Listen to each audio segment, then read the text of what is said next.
ആരോഗ്യമന്ത്രി വെന്റിലേറ്ററിലായിരിക്കുകയാണ്. ആരോഗ്യ വകുപ്പ് വെന്റിലേറ്ററിലായിരിക്കുകയാണ്.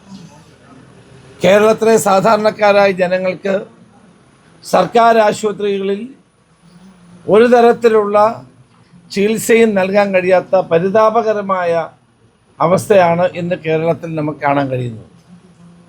ഈ മന്ത്രിയെ രാജിവെക്കണമെന്നുള്ള ആവശ്യം അംഗീകരിക്കുന്നില്ല. അപ്പോൾ മുഖ്യമന്ത്രി ഈ മന്ത്രിയെ പുറത്താക്കാൻ തയ്യാറാകണം. ഇന്നലെ മുഖ്യമന്ത്രി അവിടെ വന്നിട്ട് പോലും മുഖ്യമന്ത്രി ഒന്നും പ്രതികരിച്ചില്ല. അപ്പം അദ്ദേഹത്തിന് അത് ബോധ്യപ്പെട്ട് കാണും ഈ മന്ത്രിയുടെ കെടുകാര്യസ്ഥത എത്രമാത്രം ഉണ്ട് എന്നുള്ള കാര്യം. കേരളത്തിലെ മിക്ക മെഡിക്കൽ കോളേജുകളുടെ സ്ഥിതി പരിതാപകരമാണ്. ഈ കഴിഞ്ഞ നിയമസഭാ സമ്മേളനത്തിൽ CNDAG-യുടെ റിപ്പോർട്ട് നിയമസഭയുടെ മേശപ്പുറത്ത് വെച്ചു. അതിനകത്ത് ഗുരുതരമായ കണ്ടെത്തലുകളാണ് പറഞ്ഞിട്ടുള്ളത്. കാലാവധി കഴിഞ്ഞ മരുന്നുകൾ പോലും കേരളത്തിലെ ആശുപത്രികളിൽ വിതരണം ചെയ്യുന്നു എന്ന ഗുരുതരമായ ആരോപണമാണ് CNDAG തൻ്റെ റിപ്പോർട്ടിൽ പറയുന്നത്. അങ്ങനെയുള്ള മരുന്നുകൾ വിതരണം ചെയ്തിട്ടുണ്ടോ? ഉണ്ട്. അതിൻ്റെ അടിസ്ഥാനത്തിൽ എത്ര പേർ മരിച്ചു?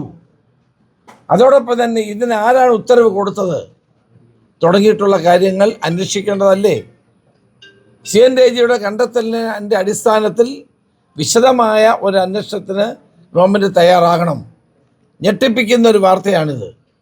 കാലാവധി കഴിഞ്ഞിട്ടുള്ള ഒരു മരുന്നും ആർക്കും കൊടുക്കാൻ പാടില്ല എന്നുള്ളതാണ് നമ്മുടെ രാജ്യത്തെ നിയമം.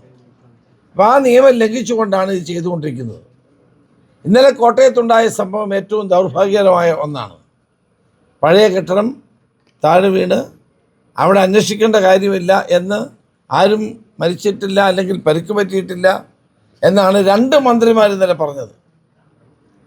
മന്ത്രി വാസവനും ആരോഗ്യമന്ത്രി പറഞ്ഞ ഏതാനും നിമിഷങ്ങൾ കഴിഞ്ഞിട്ടാണ് ബിന്ദു എന്ന് പറയുന്നൊരു യുവതി അതിൽ പെട്ടിട്ടുണ്ട് എന്നുള്ള വാർത്ത അറിയുന്നത്. വാസ്തവത്തിൽ ഇത്ര നിരുത്തരവാദപരമായിട്ട് ജനങ്ങളോട് ഇത്തരം കാര്യങ്ങൾ മന്ത്രിമാർക്ക് എങ്ങനെ പറയാൻ കഴിയുന്നു?